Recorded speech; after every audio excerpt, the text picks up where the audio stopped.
government. First of all, anong masama kung dumalaw siya? Ibig bang sabihin lahat ng dumadalaw kay Tebes ay mamamatay tao na? Una-una, Tebes is not yet convicted. She is deprived of liberty but he is not convicted. So hindi mo masasabing may kasalanan na siya. Doon pa lang, malabo na kagad ang statement ito. Always remember, sabi nga, hindi ka abogado, tanga ka lang kung pinaniniwalaan mo meron na kagad siyang kasalanan. Bakit? Our laws o our constitution, di ba? Sinasabi yan. Until proven guilty, that person is innocent. Therefore, innocent pa po siya. Pero bago po mangyari ang mga ganyang klaseng usapan, ulitin lang po natin mga kababayan, baka naman pwede mag-subscribe na po kayo kasi sa mga nanonood, 52% hindi nakasubscribe. Pero alam nyo nakita ko yung statistics medyo umaangat na po ito. Marami na po ang nanonood na nakasubscribe. Pero kung maaari pa, yung iba pa, yung remaining na nanonood, baka naman pwede tayo mag-subscribe. Okay, ito na nga. Ewan ko baka mamaya pati yung pagkamatay ni Ninoy ibintang kay VP Sara Duterte, di ba? Sa tingin nyo, baka kasi one day si VP Sara Duterte na ang may dahilan ng pagkamatay ni Ninoy. Yan ang sa tingin ko mangyayari kasi ngayon tapos na yung hindi naman tapos pero meron nang nakusahan si Arnie Tebes. Nakakulong na nga ngayon dahil sa pagbibintang ninyo. Ngayon naman ipipilit yung idikit yung dumalaw kay Arnie Tebes daw the CVP Sara Duterte, di ba? Anak kayo ng wedding. Oo. Ang lupit nyo talaga. O, pakinggan natin to. Is Congresswoman Janice Digamo. Naalala ko lang kong during our determination of substance, marami kang pinaiyak. And I overheard that today is the birthday of your husband. Aba po, that's right po. And instead of spending it Wow! with him dun sa amin, I decided to come today because there are things that troubles me that I would like to raise to this August budget. Wow! Wow! Wow! Mahal na mahal ang asawa. Mahal na mahal ang asawa. Di ba, birthday ng asawa, nandiyan ka. Ano kaya ang mas mahal? Ano kaya ang mas mahal, mga kababayan? Yung birthday ng kanyang asawa o yung pagpapala sa pagpunta dyan at pag-insinuate o pag-bibintang ng kung ano-ano kay VP Sara Duterte? Ano kaya ang mas mahal? Ang tanong, mahal ba talaga? Yun ang tanong, di ba? Mahal ba talaga? Ewan ko. Pero di ba, iba yung balita noon eh. Di ba, sinabi ng mga dating security ni Zaldico? Sila nagsabi, hindi ako Ako, di ako naniniwala doon. Na kayo ba naniniwala kayo doon? Bawat attend daw dyan, milyon-milyon. Sabi ng mga security, ako, di ako naniniwala. Hindi ako naniniwala. Kasi napaisip ako, ba't kaya tinatagalan ito, no? Sabi ni Luistro, sapat na, more than enough to transmit it to the plenary. Kung ganun, tenot pa to. Bakit meron pa nito? Kung sapat na pala, pagbotohan nyo na! I dare you! Pagbotohan nyo na. Ba't di nyo pinagbobotahan? Naku po, mukha tuloy babalik tayo doon sa akusasyon ng mga dating security ni Zaldico na bawat hearing, lalo na sa panggigipit kay VP Sara Duterte, ay may milyong-milyong hinahatid daw sa kamara. Every time yun. Hindi ko naman sinabing sa kanila inabot Wala ko sinasabing sa kanila inabot. Wala rin naman sinasabi mga sundalo sa kanila inabot. Basta every time daw na merong matinding hearing laban sa mga Duterte, nagdadala sila ng mali-maleta, hindi pala mali-maleta, envelope na naka-paper bag, malalaki na may lamang 2 million or 4 million, nakalimutan ko na exact amount, at dinadala sa opisina. Tapos isa-isang pumupunta daw yung mga congressman mismo at kinukuha. Sino kaya yung mga nakatanggap doon? Imaginein mo, nakailang hearing na sila dito sa House Committee on Justice. So sabi mo ng 3. Kung conservative, 2 million ang daw, di umano, sabi ng mga sundalo. Ako, hindi ko naniniwala Hindi ko naniniwala. Baka mahigit pa. Hindi ako naniniwala di ba? Nakahilang hearing na ho sila. Ano sa tingin ninyo mga kababayan? Ito kaya ay makatotohanan na dahilan kung bakit tinatagalan nila? Even if kumbinsido na sila na this is more than enough to have a probable cause. Kasi hindi ko kasi maano yun maidikit. Kumbinsido ka na pala. Sabi mo more than enough to have a probable cause. Ano pa itong mga hearing na to? Yun lang naman ang gusto ninyong malaman, di ba? If there is probable cause. Meron na pala Sabi niyo more than enough. Bakit pinatatagal niyo pa? Unless merong benepisyo. Di ba? Meron pa kayong benepisyong natatanggap. Hindi natin alam kung ano yung benepisyo na yun. Hindi. Kasi always remember this. Gagawin mo isang bagay dahil either you're happy or you have something to get. Di ba? Lahat naman tayo eh. I'm not saying it's always money. Halimbawa, ako, bakit ako nagbablog? It's not something to get from my blogging. It's something na nailalabas ko, damdamin ko. Yun yung natatanggap ko. Nailalabas ko yung damdamin ko at konting kaalaman ko pagdating po sa mga issue. Di ba? Nailalabas ko yun. Yun yung natatanggap kong satisfaction. Ang tanong, anong satisfaction ninyo sa kahit nalaman nyo na meron but more than enough probable cause? Tinutuloy-tuloy nyo pa rin. Anong satisfaction meron yan? Naalala ko tuloy-uli yung sinabi ng mga sundalo. May dinadala-dala kaming mga paper bag at isa-isang pumapasok daw, di umano, allegedly, sabi ng mga sundalo, sa opisina ni Speaker. Opisina pala ni Zaldi ko ata yun. I'm not sure. Basta, pagpasok daw ng mga congressman doon, paglabas may daladala ng paper bag. Ano kaya laman nun? Danggit? Tuyo? O papel? Ay!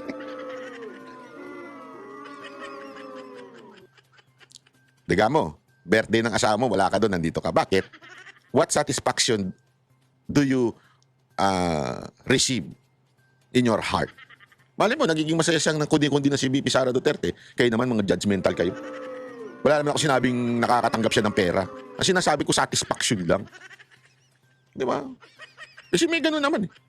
Kayo talaga, mga judgmental kayo. Right. Let's hear from the Honorable Congresswoman Janice Digamo. Madam Chair, hindi po ako lawyer.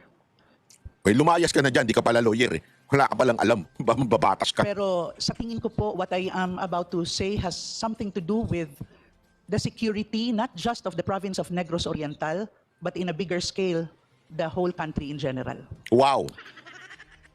The Vice President and the alleged mastermind of my husband's murder appear to share a common connection through Attorney Ferdinand Tupacio, who is both the lawyer of Mr. Teves and a known ally of the VP. We also learned that the Vice Diba sabi ko sa inyo, noon pa lang sablay na ito.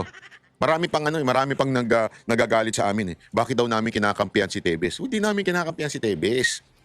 Ang punto lang namin, pag ang tao sablay. Sablay ito noon pa. Ang dami, alam mo, wala akong pakialam kay Teves kung ano man nang meron sa kanya. Kaya lang, sabi ko nga, pag tama, palakpakan, pag mali, banatan. Mali talaga ito noon pa eh. Noon pa sablay na ho ito, yung mga bintang niya, yung mga diskarte niya, yung mga dahilan niya. Puro sablay. O, kita nyo na ngayon? Dito, makikita mo, political talaga siya. She is a political person. Hindi siya talaga kinukundinan si Teves dahil talagang may sala si Teves. No. Talagang ni-remove lang nila ang mga Teves doon sa lugar nila. They cannot do that without the help of the national government. Kaya nga ginamit doon, di ba? Naalala nyo, national government, dyan bumida-bida si Abalos. Bakit? Kasi nga, hindi nila kakayanin si Teves ng botohan o eleksyon. Ngayon, lumalabas, nakita nyo, tinatadtad at ididikit ngayon kay VP Sara Duterte si Teves. Kitang-kita ninyo eh, di ba? President visited Mr. Teves while he was in jail. So, At first, there were different reports about that visit. Later, it was clarified that the visit was indeed of Mr. Teves, according to SILG Rimulya.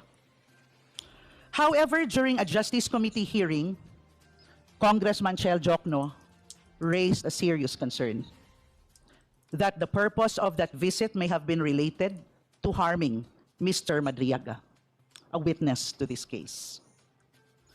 Madam Chair, if there is even a possibility that this is true, this is really very alarming. Until now, we have not heard any clear explanation from the VP.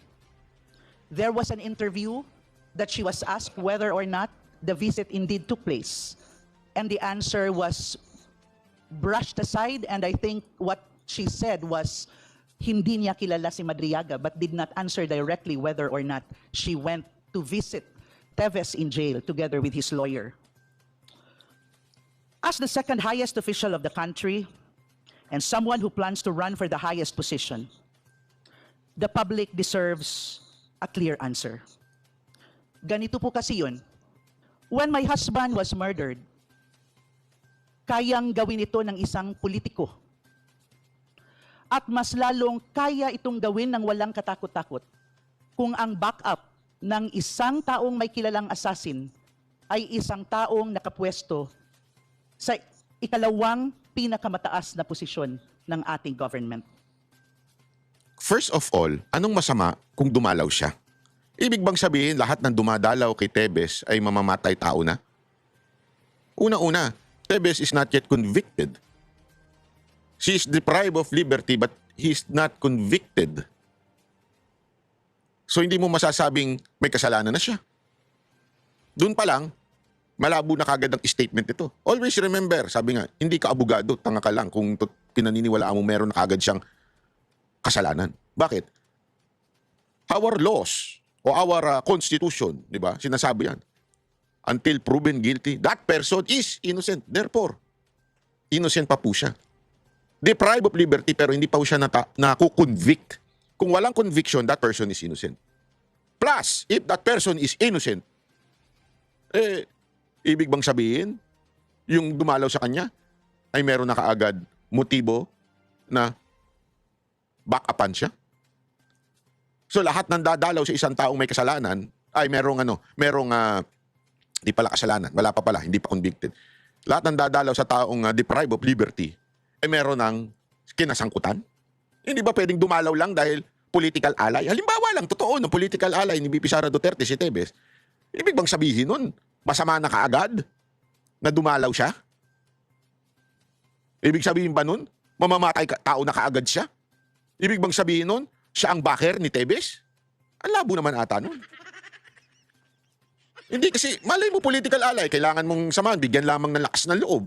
Di ba, na lumabang ka, kung sa tingin mo ikaw ay napapagbintangan lang, mag-provide ng advice. Di ba? Hindi naman ibig sabihin ganun. So kung ako pala ay babibintangan sa aking mga kasamahan, hindi ko na sila lahat sasamahan. I will just live my life alone. Para walang, kasi baka mamaya may ginawa silang masama, ibintang sa akin. Kasi magkaibigan kayo, so ganun din kayo. Di ba? Halimbawa, magbintangan si J. Guevara na malakas kumain o manyakol. Pag sunamaan ko ba, ibig sabihin, ganun din ako? Dili man, ha? We have also heard statements made publicly that included threats against other officials. Some may say these were said out of emotion, but for families like ours who have experienced real violence, we cannot take such statements lightly. We know that words, especially from powerful people, can have real consequences. That is why we are asking for clarity, truth, and accountability. In fairness to the Vice President, since she is not present today, maaari ko ba pong i-direct yung aking mga katanungan to the National Bureau of Investigation? You may proceed, Honorable Digamo. Wow! NBI Director, sir, may I know of the current status of the investigation regarding the reported jail visit po? Well, nag-imbestiga po kami dyan dun sa visit na yan, and we have established that on 2 occasions, Vice President Sara Duterte visited BJMP in Campagong Diwa, initially trying to visit Ramil Madriaga, but we were informed by Madriaga that ayaw niyang humarap. Una-una, NBI Director, hindi kami naniniwala sa'yo na gusto niyong bisitahin ni VP Sara Duterte si Madriaga. Hindi ho estupido si VP Sara Duterte. Sir, hawak ng gobyerno si Madriaga. Why gobyerno? Kasi ang Bureau of Correction o yung BJMP din, hindi ko alam kung anong naghamahawak sa kanila dyan, ay yan po ay gobyerno. Gobyernong, alam naman natin, kinakalaban si VP Sara Duterte. So, alam na nga pinagbibintangan siya na meron siyang link kay Madriaga na nagbibintang sa kanya. Abay, dadalawin niya pa. Ang tanga naman niya. Puno na CCTV yung kulungan. Pupunta lang siya doon. Kasi pinagbibintangan ako ni Madriaga, so dadalawin ko siya, baka mahilot ko siya. Sinong taong maniniwala sa ganong klaseng kwento, Direktor? Hindi. Sinong logical na tao? Logical na lang, yung tanga maniniwala. Sigurado ako maraming tanga dyan na maniniwala, lalo na yung mga bayaran troll. Pero yung mga taong may logic sa utak nila, nasa tamang kaisipan, maniniwala na si Madriaga na binagbibintangan si VP Sara Duterte na kung ano-ano, tapos nandoon, hawak ng gobyerno na puno ng CCTV, bigla na lang pupunta si VP Sara doon at sasabihin niya, pwede ko po bang dalawin si Madriaga? Wow! Sasabihin ng iba, aba, may ebidensya, meron ditong record. Aba, yung record ba na yun ay masasabi mo lihiti mo na record? Agad-agad? Di ba? Alam nga natin, itong gobyerno to gustong pabagsakin si VP Sara Duterte. Gustong tanggalin sa presidential race sa 2028. So gagawin nito ang lahat para i-link si VP Sara Duterte. Baka nga bigla may lumabas pang video na, naku, duda ako, baka AI yan. Di ba? Gagawin ninyo lahat para lang talaga masira si VP Sara Duterte. Walang taong nasa tamang kaisipan ang pupunta pa doon at dadalawin si Madriaga. Mas posible, dito to, mas posible pa itong kay Tebes. But I'm not saying it's true, ha? Kasi pwedeng gawa-gawa nyo lang din yan. Pero isipin mo, yung kay Madriaga, napakalago. Pumunta daw doon para dalawin si Madriaga, hindi daw pumayag si Madriaga. Wow, drama! Tapos, nung hindi pumayag, dumiretso na ngayon kay Tebes. Pambira kayo, Brad. Hindi, una-una wala namang masama kung dalawin niya si Madriaga. That's the truth. Si Madriaga, sorry, si Tebes. Walang masama kung dalawin ni VP Sara Duterte si Tebes. Kasi nga po, kung political ally niya. At gusto lang niyang i-encourage na, oy, labang ka, nandito kaming mga, kakampi mo. Hindi ko alam kung totoo, ha? Pero wala namang masama po doon, kung sakasakali. Hindi naman ibig sabihin na kagad noon, back up niya si VP Sara Duterte. Tingnan mo kung gaano kapulpul yung kanilang argument. Babasagin natin yung argument nila. At the same time, nung nangyari yon, ang pinuntahan niya ay si Arnie Tevez po. May ebidensya po ba tayo? Kasi palagi nating sinasabi, dapat may resibo. In fairness to the VP, we need to show to the public na hindi lang po ito gawa-gawa na statement na nag-visit siya, hindi lang ito sinisiraan siya, kaya sinasabi na she visited. Maaari po kaya nating ma-include bilang evidence or pieces of evidence proof that indeed there was a visit that took place. It was confirmed by the then jail warden po doon, and in fact the NBI are requesting for the CCTV even before, but we have reports na may official report po kami na nangyari yung pagbisita, and we are also Asan yung CCTV? Sablay ka na naman. Official report. Wow, ang dali-dali niyan. Una-una, kaya nga alam mo, Sabit, kasi, sorry NBI, nadadamay kayo. Sa totoo lang po alam ko marami tayong kaibigan dyan sa NBI. Marami nga nanonood dito. Binabantayan daw to. Sabi ko, wala ho kayong makikita dito na magpapakala tayo ng fake news. Mag-relax lang kayo dyan, magkapi-kapi kayo. Hindi ko ugali yan. Hindi ko ugali na sumakay sa chismis. That's not me. Okay? Again, kung yung ibang vlogger may ganung ugali, not me. Pero sa totoo lang, itong ginagawa ng director niyo, nasisira talaga yung institusyon niyo. Napaka-political po kasi ng inyong director. Yun ang problema ko dito. Napaka-political niya. From the very start, marami sa inyo dyan career officer. Hindi ko nga alam bakit ito ang pinasok tagalabas. Hindi kasi alam mo, iba yan Tandaan ninyo, ayoko na lang magsalita. May alam po tayo dyan sa NBI. At gaan, napaka-importante nung yung pag-akyat mo, doon sa tuktok ng yung, siyempre, ikaw, nangangarap ka bilang agent, na eventually, maging director ka din, di ba? Depende, di ba? Sa'yo yun At kung ikaw ay career, tapos bigla na lang out of nowhere, pinasok itong director na to. Anong qualification niya? Abogado lang siya. Yun lang. Pero anong kaalaman nito sa pag-iimbestiga? Anong kaalaman nito doon sa integrity? Alam natin, nakalaban nito ang mga Duterte. Kumalas to. Hindi ko alam kung kumalas siya o tinanggal siya. I'm not sure. So definitely, meron itong galit o bitterness sa mga Duterte. Tapos yan ang ilalagay mo para mag-imbestiga. Kasi nga, National Bureau of Investigation. Paano magiging patas ang investigasyon kung naglagay ka ng taong hindi patas? Lahat na lang nang nilalagay sa gobyerno ngayon, mga politiko. So anong magiging galaw ng politiko? Di politician. Magiging politika ang kanilang galawan. sa issue na nag-issue kami ng subpoena to get the logbook po ng mga bumisita rito. Mahalagang parte po ang ebidensya sa ating pagtatanong because again, in the province of Negros Oriental, back in 2022, when she ran for office as Vice President together with the President, magka-allies po kami with this group. And ayaw po natin na sasabihin na kini-question natin yung kanyang intensyon. Pero para po sa amin na, who live in Negros Oriental all our lives, napakahalaga po ng ebidensya na maipakita para hindi po sasabihin na meron tayong kinikilingan o we are just trying to destroy or to yung pagsabihan siya ng hindi tama. Para po maliwanagan ang aming taong bayan in Negros Oriental kung ano talaga yung real score po dito. Kasi po, if I may say this further, we have kasama po namin ng mga biktima who are also loyal supporters of the VP. Yung the kind who will really bring placards for her. And kung may katotohanan po ang sinasabi ni Madriaga na pinuntahan siya at siya ang target ng pagpunta kay Teves, dapat po maliwanagan yung aming mga kababayan in Negros Oriental to the harm that it could possibly bring kung totoo man po ito.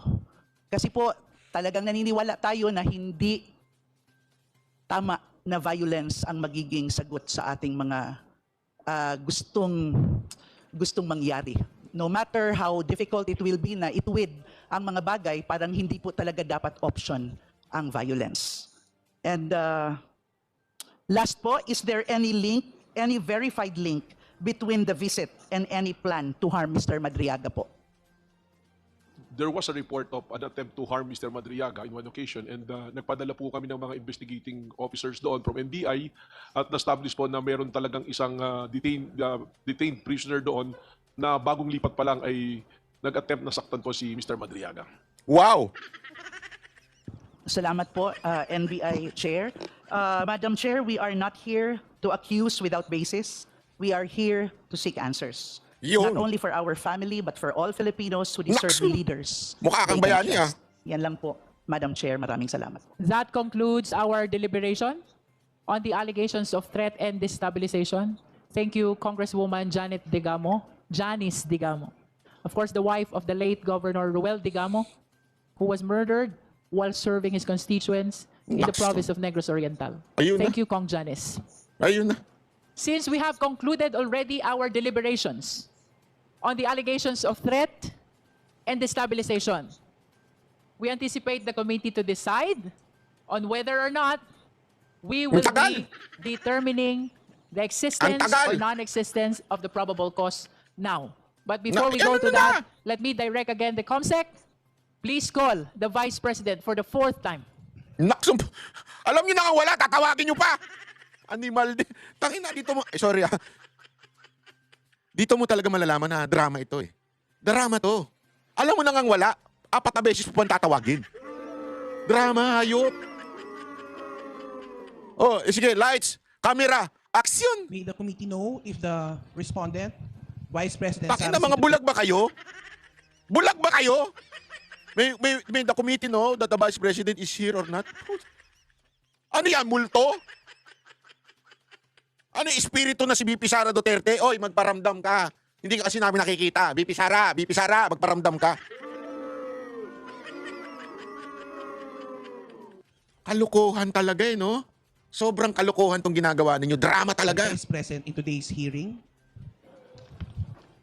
The respondent, Vice President Sara C. Duterte, is not present in today's hearing, Madam Let it Chair. be placed on record that the committee secretary called for the 4th time Respondent Vice President. And to this hour, she continues to be not around in our proceeding today. The same is for our intention to cater to the Vice President the continuing opportunity to present her evidence, including counter evidence to what has been presented already by the NBI, including raising clarificatory questions through the justice members. That is for the record. Would you like to say something, Director Matibag? Madam Chair, if there's no other questions directed to the Bureau, maybe be excused by the committee. Oo, lumayas na kayo. Sa- Hindi pala, ikaw lang, lumayas ka na. Wala kang silbi. Halatang halata yung pinagagawa mo dyan. Hindi po natutulog yung krimen eh, kaya... may mga Wow! nililito po tayo. Bayani! May we Wow, confirm palakpakan! from the justice members the requested excuse to be excused by the NBI Director? No objection? No objection, Madam Chair. All right. With that, we excuse NBI Director Melvin Matibag, including all the Naksan. Grabe ah. Grabe ang drama nun ah.